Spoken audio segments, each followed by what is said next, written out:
Before we jump into the text, though, let me ask you a question. How many of you would say that this week at some point you had what you would consider a bad day? You had a bad day this week. It's okay. I had to go over to Atlanta this week for a job situation, and I had to spend a couple days there and then drive home. And anytime you go to Atlanta, you just know, like, I'm going to be sitting in traffic at some point, at somewhere in the city, wherever I go, I'll be sitting in traffic. So I thought we got through with our meeting. I thought, well, I'll just get out of here a little earlier and beat the traffic. But I was like on the very north end of the city, like up in Duluth area, and so way up 85. And I thought, well, I don't want to go all the way back through downtown Atlanta because I'm running a risk if I do that and hit 20 and come over. So I'm just going to take the back road over that comes through. I don't even know what that mountainous area of Alabama is called. Tone, something, all that. You know what that road is? And I always forget, it's like 2 lanes for like 3,000 miles. And some dude gets a kick out of driving 12 miles per hour. And so then I got caught in traffic where I didn't think I was going to get caught in traffic. So bottom line is it took me like 5.5 hours to get back from Atlanta. And I pulled into my garage and did not have the Spirit of Jesus as I had been. So that was like my bad day this week. I think a lot of us have bad days throughout the week. Daniel Powder and his song is not the only bad day going on. This is my favorite bad day story. You think you had a bad day. So this is my favorite bad day story. A man was working on his motorcycle on the patio, and his wife was nearby in the kitchen.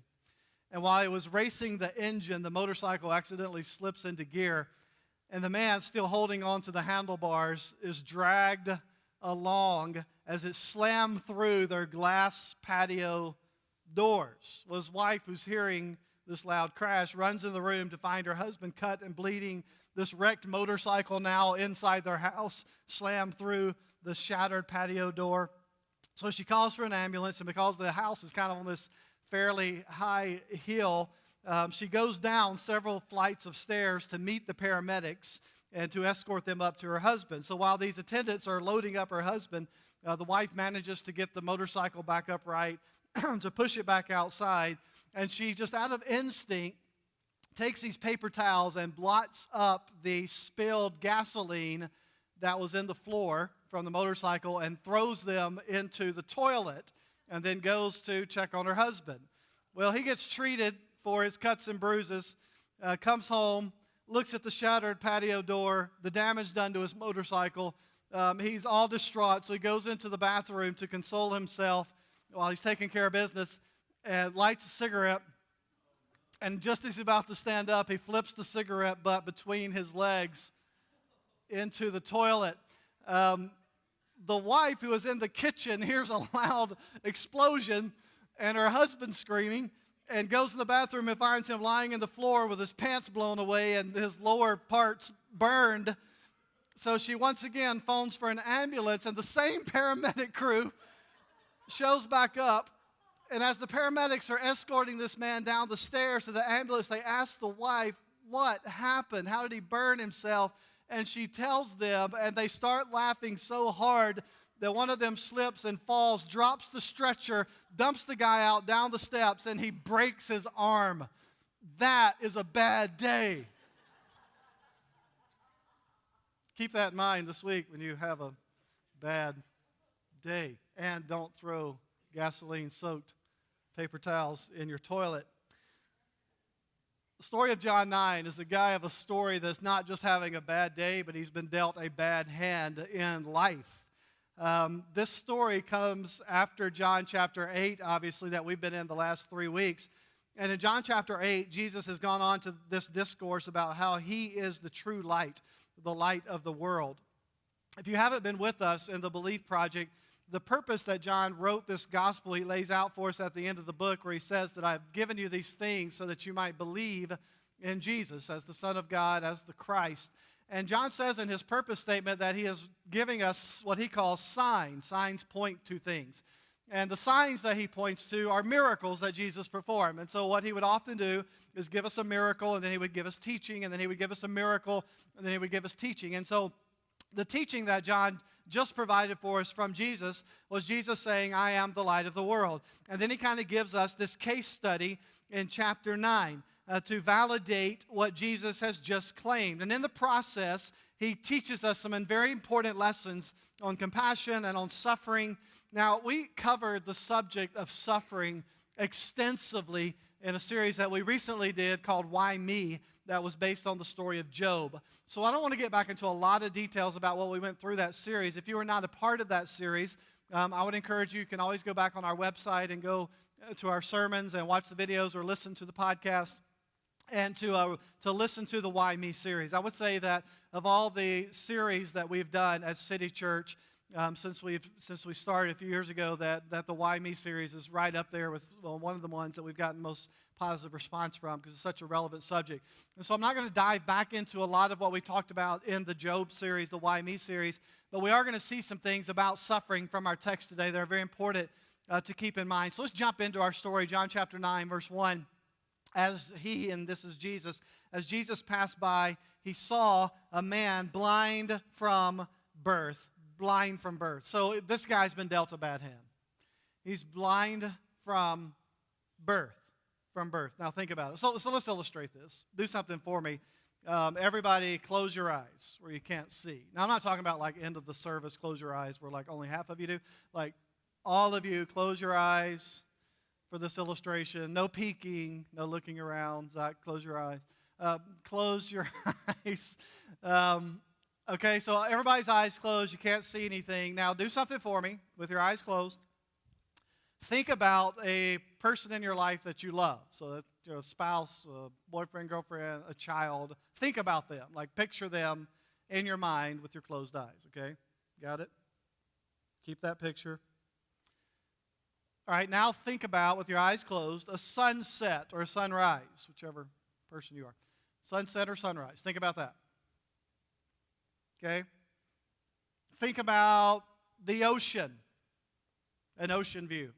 Beach, ocean view. Okay, so we all have that image. Now, eyes closed, think about if you had never seen or witnessed any of the things that you just thought about. You can open your eyes. Blind from birth. He never saw the faces of the ones he loved. He never witnessed a sunset, a sunrise, an ocean. He was blind from birth. Now, I'll tell you, in that day, and a little bit even in our day and age, that's a resume killer. Like, there's not a lot of jobs out there for blind from birth. In his day and age, the only job, if we want to call it that he would be able to have was a beggar.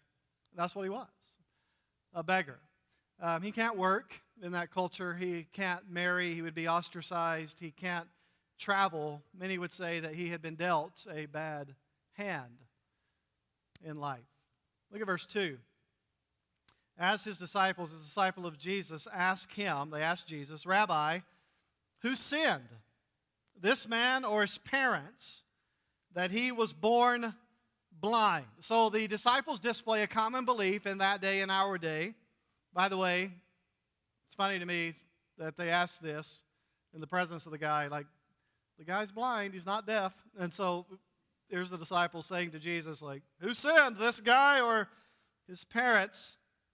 But they have a very faulty assumption that we'll just call karma suffering. Like, you suffer because of doing something bad. So their logic is, this guy's blind, so someone must have done something wrong. And in their framework, only him or his parents are the only two options. Only two options, him or his parents. So that's one of those questions like, no, there's more options. You got to give me more options. But in this case, in their minds, there's only two options.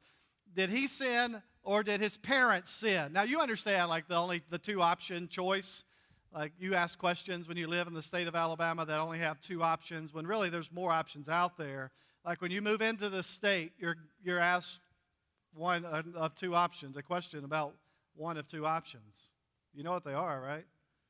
Are you going to be an Alabama fan, or are you going to be a Auburn fan.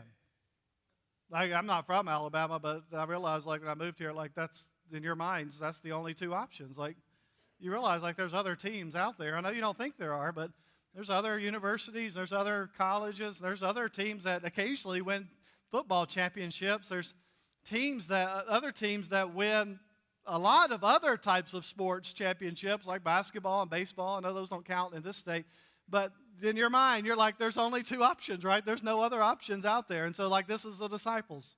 Did this guy sin, or did his parents sin? And Jesus is going to go on to explain, like, hey, there's more options. But this is kind of a cause and effect mentality, a karma mentality. Like, if you are given good things in life, it must be because you're a good person, or you behave in a moral good way.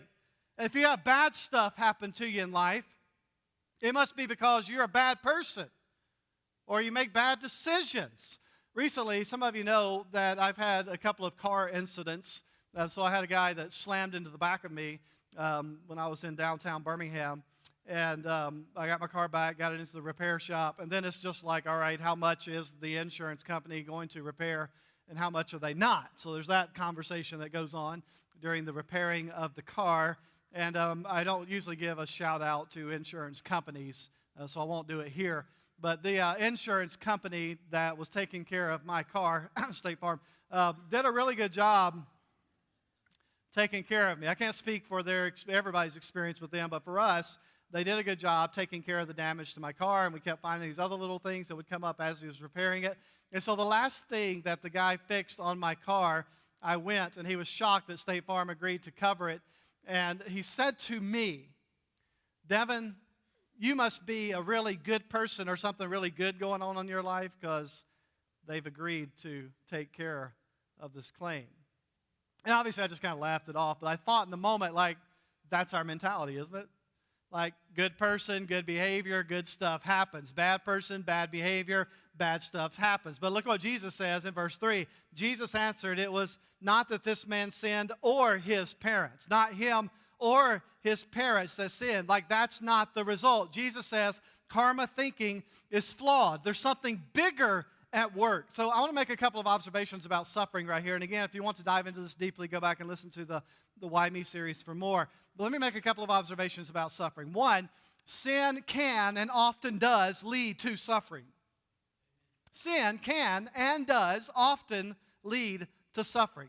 All suffering is at some level the result of the brokenness of the world in which we live. And that can be traced back to Genesis 3, the fall, original sin. So all suffering at some level is kind of the ultimate result of sin. And I would go further to say that there are specific sins that can lead directly to suffering. Your sins or someone else's can lead to suffering in your life. You can be a victim of someone else's sin that causes suffering in your life. And there's some, again, we don't have to rattle through the list here, but there's some obvious sins in life that result in suffering. Like substance abuse results in suffering. Physical abuse results in suffering. Mental abuse, verbal abuse results in suffering. The sinful abuse of power results in other people suffering. The sinful abuse of greed results in other people suffering. Sexual sins result in suffering. Sin causes suffering. It will cause suffering in a marriage, in the life of your children, your own health, in your finances, in the lives of other people, inflicted upon yourself. And so sin can and often does lead to suffering. Don't miss that. Like, that's the end game. It'll take you there. So let me quickly say this next point, though. Sin or suffering is not always the direct result of personal sin. Okay? So sin can and often does lead to suffering. But just because someone is suffering is not always the direct result of personal sin. Godly people suffer. We saw it in the story of Job. Job was like righteous dude, big family, honoring to God. The enemy comes and is like, God, well, no wonder he serves you. Look at all you've given him. And like, Job was a godly man who suffered. The prime example of this is Jesus. Jesus was sinless, and yet he suffered tremendously. Godly people often suffer because we live in a broken world, and suffering happens. Suffering does not always come with an explanation. There's a divine mystery to it. And it's very easy for us to fall into the same mindset of the disciples. This person's suffering. There's some kind of karma involved. They're getting what they deserve. God must be punishing them. God must be rewarding me because my bank account's full right now. God must be punishing me because I had this unexpected bill come up. Like, it's easy for us to fall into the mindset of karma, to fall into the mindset that the disciples had. So I'm not like a big musical fan, but I have seen, do not throw things at me when I say this, if you're a man in the room. I have seen, because I have girls and daughters, I have seen The Sound of Music. Boo. I've seen it. It's okay. My manhood's fully intact. I've seen The Sound of Music. And in The Sound of Music, Julie Andrews plays the character Maria. And she says in one of her songs, "So somewhere in my youth or miserable past, I must have done something good." Because she's getting ready to be married. This is another very poor illustration. Remember Bob Carlyle's song a few years ago? Butterfly kisses, bedtime prayers. How many of you remember this song? Butterfly Kisses. In his song, which was played like at least 1.2 million times at weddings during a one-year window, Bob Carlyle's song, Butterfly Kisses, he says, one of his lyrics, "With all I've done wrong, I must have done something right to deserve your love every morning. And butterfly kisses at night." Almost turned it into a rap. How cool would that have been? With all I've done wrong, I must have done something right to deserve your love and those butterfly kisses at night. If I'm good, good stuff must happen. If I'm bad, bad stuff must happen. Now, there is a little bit of truth in that mentality, but it's not the whole story. Because Jesus says, neither this man nor his parents sinned. So let's pick up the next. We're kind of walking through these truths. Sin can and often does lead to suffering. Suffering is not always the direct result of personal sin. The next truth that has to do with suffering in this text, God is working during and through suffering. God is at work during suffering. God works through suffering. Look at the last part of verse 3 and then through verse 5. So Jesus says, neither this man nor his parents, but that the works of God might be displayed in him. We must work the works of him who sent me while this day, night is coming when no one can work. As long as I am in the world, I am the light of the world. Picks back up on the teaching of chapter 8. So what Jesus is saying here is that the work of God was going to be displayed in this man, that God was going to be glorified, that there is a divine plan and purpose behind suffering. Even if we never see it, even if we never understand it, even if we never recognize it. And we know this, like we all know people, the stories of people who have displayed Jesus during intense suffering in their lives. We have watched the followers of Jesus at times display Jesus during the toughest seasons of life, right? Like you can think of people that you have watched go through stuff in life that there's only one explanation. Like the Jesus factor is the only way they were able to go through what they went through in this moment and still be grace on display. So we've watched this, and here's what I want you to hear if you're suffering today. Whether it's from your own sin, someone else's sin, or just some divine mystery while you're going through what you're going through, if you are suffering, what I want you to know is that God is near. He's close. What Jesus said in John 9 at the very opening is, as he passed by, he saw a blind man. Can I tell you today, regardless of what you're going through, God sees you. He sees you. He understands. He is near. Lean into him.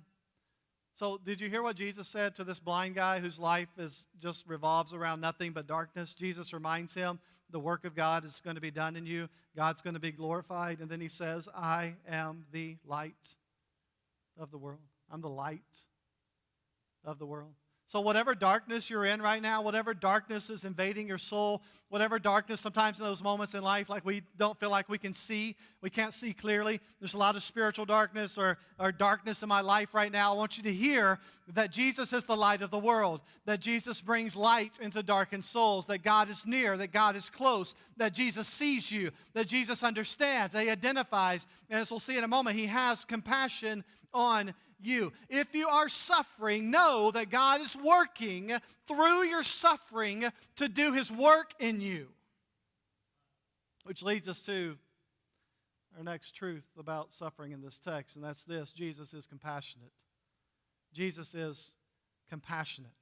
So sometimes you read things in the text and you're like, why did that happen? And why did Jesus choose this way? Like, this is one of those moments. Verse 6. Having said these things, He spat on the ground and made mud with the saliva. Then He anointed the man's eyes with the mud and said to him, go wash in the pool of Siloam, which means sent. So he went and washed and came back seeing. So if you're a guy in here today and like you've been kind of zoned out from the message so far, and then when I read in the text like Jesus spat on the ground, like your ears perk up, don't they? Like Jesus spit, like He was a spitter. Like I can identify with that. Like what's up with men and spitting? Like it's just like a natural instinct. Like I didn't spit for like 4 years of my life, and then I moved to the south and I walked outside and I'm like standing in the yard and I'm like why did I do that? Like why did I spit like in this moment? Why did I start spitting? And like Levi, when he started getting old enough, like for some reason was in the yard and just spit, and Levi's like, so he's like, now I'm going to learn how to spit. And so now I have a toddler running around like pointing at me or in the yard like, Daddy, it's your turn to spit. So I can spit, and now it's translated into teeth brushing time at night. And so every night when I brush Levi's teeth and he gets done, he's like points in the sink like, Daddy, now it's your turn to spit. Like you're supposed to spit. And so I spit, and then he spits, but you can't spit. It's just like little liquid going out toward his nose holes. But like Jesus spat. You're like, what? Now let me qualify here. It wasn't because He had dip in His mouth. Hello. But Jesus spat, and He makes a mud pie and puts it on this guy's eyes. Now, there's all kinds of theories like why did Jesus spit? Some people believe because there was some belief in that day that there was medicinal qualities in saliva. Other people say it was a reference back to Genesis 2 where God from the dust of the ground made humans. So it's like this recreation act where from the dust Jesus is recreating this guy's eyes. We don't know the real logic behind why he spat. But kind of what's more fascinating is the rest of it, that He covers his eyes with mud, and then He's like, go to the pool of Siloam, which you notice how John gives us a little parenthesis here, which means sent. Let me kind of give you that. So 20 times in the Gospel of John, Jesus is called the one sent from God, the sent one.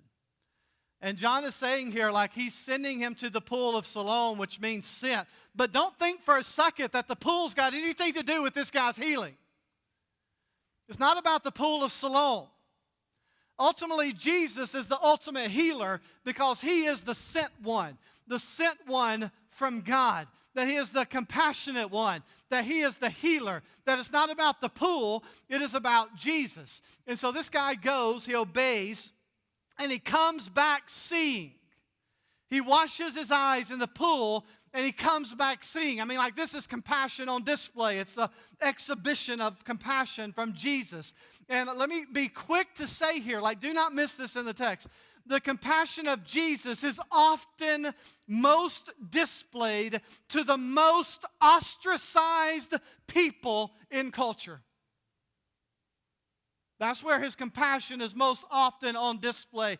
You know, the one miracle that again and again and again is found in the Gospels is constantly Jesus making blind people see again and again and again. Why? Because blindness in that culture meant what I said at the beginning. No work, no job, no family. You're confined to be a beggar. We will ignore you. Remember the story in the other Gospels where this blind guy named Bartimaeus hears Jesus is coming. He's like, I want to get in touch with Jesus. And he starts screaming out like, Jesus, have mercy on me. And what do? They're like, Bartimaeus, go back to your corner, shut your mouth. Jesus don't want to have anything to do with you. And he cries out louder and louder. That represents who Jesus is, that he goes to the most ostracized in life. He makes the blind to see. Blindness was severely debilitating in that culture. You were 100% dependent on other people. Listen to me closely. Whatever you're facing in life today, whatever has blinded you, Jesus is filled with compassion. He cares about you. He loves you. He understands. He is a suffering Savior. Lean into Him. Find comfort in Him. And then I want to just bring up one more thing about suffering here. And that is this: faith precedes sight. Faith precedes sight. In the Scriptures, belief most often comes before seeing. We miss this in the story sometimes. Jesus instructs this blind man, go to the pool and wash. He's blind. Go to the pool and wash. He's a blind dude. I don't know how he got to the pool. I don't know if he knew the area well enough to kind of navigate to the pool. I don't know if he had people help him get to the pool. But there's some instructions of Jesus here, like go to the pool. Take that step of obedience and faith. Get to the pool, because there's healing at the pool. And most oftentimes in Scriptures, faith precedes sight. Not always. Sometimes Jesus is healing people with no faith and reaching out to them when there's no initiation from them. But in this case, and most often in Scripture, belief comes before seeing. This guy's blind. And in the Gospel of John, we are invited to believe in Jesus. And here's what I love. That means that you are believing in Jesus sometimes when you're blind. You can't see all the answers. You can't understand it fully. You can't wrap your mind around it all. All of your questions haven't been answered. And John says to us, believe. Look at the signs and believe, because belief often comes before seeing. I am a pastor standing on this stage today telling you, I don't have it all figured out. There's questions I don't have answers to. I don't know why children suffer and go through stuff. I don't know why we have a friend whose kid's dying from cancer. I don't know answers to these things, because sight doesn't always come before believing. Jesus is saying to us, lean into me. Trust that I'm the healer. Trust that I'm good. Go to the pool. That's where the seeing is. But you got to believe in me in this moment. If you're waiting to have it all figured out, you're not going to. Come, take the step of faith, lean into Him. Let's figure it out together. That's what this journey of faith is all about. Come with your doubts, come with your uncertainty. There has been things that have been done to some of you that have caused suffering in your life that there's no answers for, but it has created uncertainty in you. If God would allow that to happen, I'm not sure I want to follow that kind of God. If God allows this to take place, then I'm not sure I believe in that type of God. And there are some of you that have the doubts and the questions and the uncertainty. And Jesus says, it's okay, come. Lean into me. Believe. We'll take this faith step. Go to the pool. You don't have to have all the answers. I'm God. You're not. You're not going to figure it all out. So picture the scene here. Back to verse 8 in the text. I love the rest of the story. We're just going to get through 12 today. We'll jump back in next week.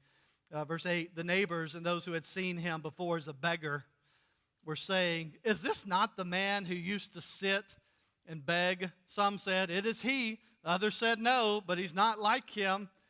No, but he is like him. And he kept saying, I am the man. Again, I'm not deaf, people. I was blind. Now I'm not even blind. So, picture the scene. Some believe, some don't. Some are like, it's not him, but he's like a lookalike. I feel like it's like a to tell the truth episode. With the real blind beggar, please stand up. He's like, no, I'm him. I'm the guy. I am the man. I'm the real blind beggar. I am the man. He's not I am the man kind of way. He's like, I'm the guy. I'm the guy you're talking about. Not deaf, people. Verse 10. So they said to him, then how were your eyes opened? Man, there's always the how group. I need an explanation here. How are your eyes opened? Like, I don't see any doctors. I don't see a book telling me how. There's always the how group around. Verse 11, he answered, the man called Jesus made mud, anointed my eyes, and said to me, go to Siloam and wash. So I went and washed and received my sight. I don't know all the hows. I don't know all the whats. All I have is my story. All I have is what Jesus did for me. Verse 12. They said to him, where is he? He said, I don't know. This was text message IDK. Like, I don't know. I don't know. Where is he? Now, let's just pause for a moment and say, like, isn't this a mean thing to ask a blind guy? Like, where is he? I was blind. I don't know. I don't know where he is. Like, don't forget when he went from wherever Jesus was to the pool, still blind. He doesn't even know what Jesus looks like. Like, where is Jesus? I don't know where Jesus is. I was blind like 8 seconds ago. What do you mean, where is he? Like, that's a cruel thing to ask a blind guy in the text. Where is he? I don't know where he is. All I have is my story. Listen to me. You have a story. You have a story. This guy's story is, I was a blind beggar. Jesus had compassion on me. I believed, and he healed me. I was blind, and now I see. That is the story of every Jesus follower in this room. I was blind, and now I see. My story has different details, different chapters, different characters than this story has. But in the end, that is my story. The storyline is the same. I was a spiritually blind person, and Jesus made my eyes to see. I was lost, but now I'm found. He rescued me. That's our story. That's our storyline. That's the story of redemption. Whatever it is in your life that had you blinded by sin, that had you lost in sin, Jesus made you to see. Jesus sought you out and found you. Jesus redeemed you. That is the story of redemption for this guy in John 9 and for each one of us sitting in City Church in 2018. Learn to tell your story. I don't have all the answers. I can't explain all the hows and wheres and whys that people want to ask, but I can tell you what happened to me. I can tell you about my rescue. If you're a follower, tell your story. Point people to Jesus. In a day and age of skepticism and questions and doubts and cynicism, tell your story. Point them to Jesus. It doesn't mean that we don't seek answers and have qualified, great answers to talk about. I mean, if you guys know me, you know I'm a student. I love to learn. I love to debate. I love to figure it out. I love to have answers for every question. I'm that guy. Like, I'm the why guy in the story. But in the end of the day, all I have is my story. All I can say is I don't have it all figured out. I don't have all the answers, but I can tell you, Jesus picked me up when I was broken. Jesus came to me. He sought me out. He redeemed me. He made me whole. I can tell you I was blind and now I see. Point people to Jesus. So I want to end with these two reminders. One, people have value. God created all people with intrinsic value. Treat people with value. This guy had value. Jesus had compassion on him. So I grew up in a Christian home, and one of the big hot ticket items back in the age when I was growing up in Christianity was precious moments. Anybody have any precious moments? And so one of the little precious moments, if you don't know what I'm talking about, just zone out for a minute. One of the little precious moments figurines that was passed around was this little kid, and the little caption on the kid was, I know I'm special because God doesn't make any junk. Remember that? It's like all over refrigerators everywhere, precious moments figurine. Some of you got it in your house right now. It's okay. You can live with it. Welcome to the 80s, but you can keep that figurine in your house. I know I'm special because God doesn't make any junk. Every person has intrinsic value because you have been created by God. You were created in the image of God. And so was every other person. Every person has value. Every person has worth. As a follower of Jesus, I value life. I value it from the womb all the way to the grave. I value life because every life has been created in the image of God. Every individual has been created by God. Value them. Treat them with respect, especially the poor and ostracized, especially the blind beggars of our day. There's three ways that we can react to individuals who are kind of in this blind beggar category, as individuals and as a church. We can reject them, like this blind guy. That's our tendency, to avoid people that make us uncomfortable, to stay away from them. That's what we do, right? We put situations, whether they approach us or we approach them, and they may look a little different, smell a little different, behave a little different, and our tendency is to reject them. That's not what Jesus did. There's a second way you can react. You can talk about them. You can talk about them. And we tend to talk judgmentally. They deserve what they got. That guy's an addict. He deserves that. I don't know what that guy's going to do with my money. He deserves whatever's coming to him. We can talk about them, can't we? Man, we love to talk about it. People make us uncomfortable, different stage of life, look different than us. We can talk about them, judge them, just like the people in this text did. But I want to learn to respond how Jesus responded. He loved them. He loved them. He did not embarrass them. He did not reject them. He did not ridicule them. He did not dismiss them. He did not ignore them. He loved the addict. He loved the homeless. He loved the blind beggar. He loved them, and he brought light into the darkness.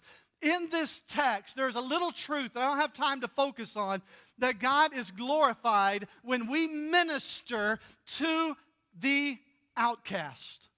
Jesus says to the outcast, God will be glorified as he does his work. You know what the work is? The work is ministry. The work is us meeting people where they're at and shining the light of Jesus in their lives. And Jesus is saying in this story, God is glorified when that happens. When we do ministry, especially to the ostracized and outcast, God is glorified through that. We should love them and point them to Jesus. Man, I don't have time to read the text, but go read the end of Matthew 25. Jesus says the authenticity of our faith is revealed how we treat the outcast. You know the people he lists in that text? Hungry and homeless and strangers and thirsty and sick and imprisoned. He says value the people that other people think are worthless. You value them. You go to them. You minister to them. You be there for them. Man, that got me thinking as a pastor. Like, where are we? Like, are we in the prisons? Like, are we ministering to the outcast? Are we interacting with the people that everybody else wants to ignore and reject? Like, Jesus says that's the sign of your faith. When you're receiving them, you're receiving me, Jesus says. Like, there are value in people. In our day and age, in our culture, in our media, and everything that's happening to try to tear us apart, don't forget that every person you are talking to, every person that disagrees with you, every person across the aisle from you, they are created by God. They have intrinsic value about them. Treat them that way. I better stop. I'm going to start preaching in a moment. All right, here's the last one we're going to end with. I want to remind us that suffering has purpose. It has purpose. I know it's hard to see. That God is working all things for his glory, even when we can't see it, even when we can't understand it. Even when the doctor says it's cancer, or the cancer's back. Even when dementia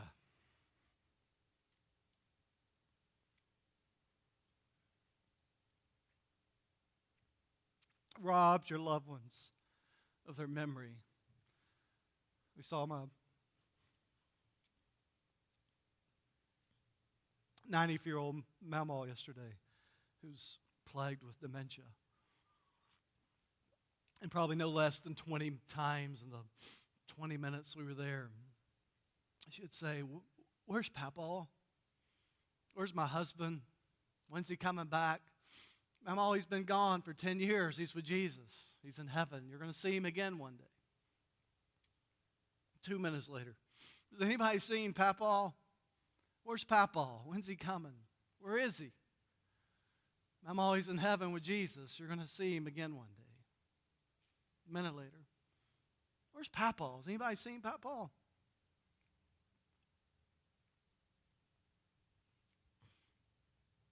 I don't always get it and understand it. But when dementia robs our loved ones of those precious memories and moments, don't forget, God is glorified. He's working all things for His glory. When that accident leaves them disabled, when that child is taken, when that job is lost, when that home is destroyed, personal tragedy is a painful reality, isn't it? It's why the question why is such a natural reaction. But this story reminds us He's good. He's compassionate. He cares. He can be trusted. And He's working during your suffering and through your suffering for your good and for His glory. So all of us have seen in our lives some type of mural. There's a lot of really big murals that people paint in big cities on the side of buildings. We've seen them in artwork. We've seen them in frames. And the thing about a mural is if you get really close to a mural, it makes no sense. All you can see is the immediate colors in your face.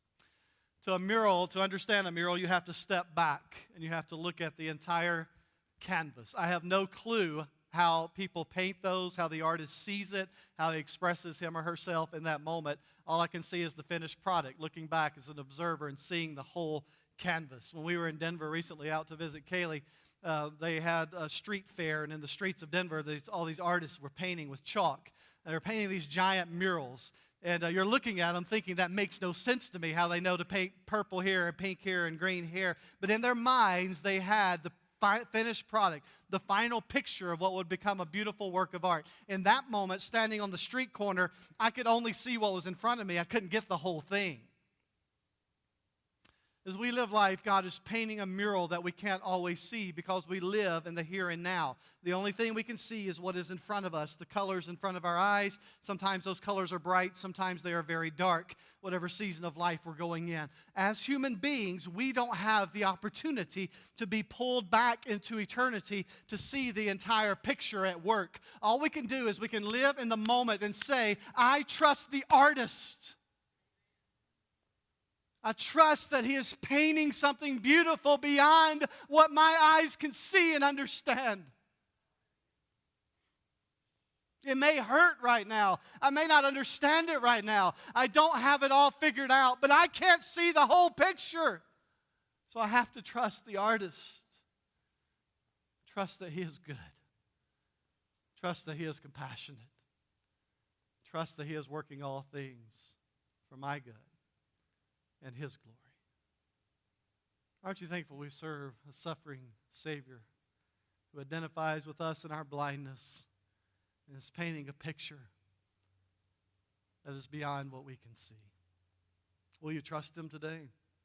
Will you rest in Him? I don't know what you're going through, but hear me closely.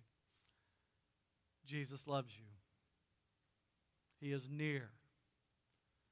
Lean into Him. You don't have it all figured out, neither do I. Lean into Him.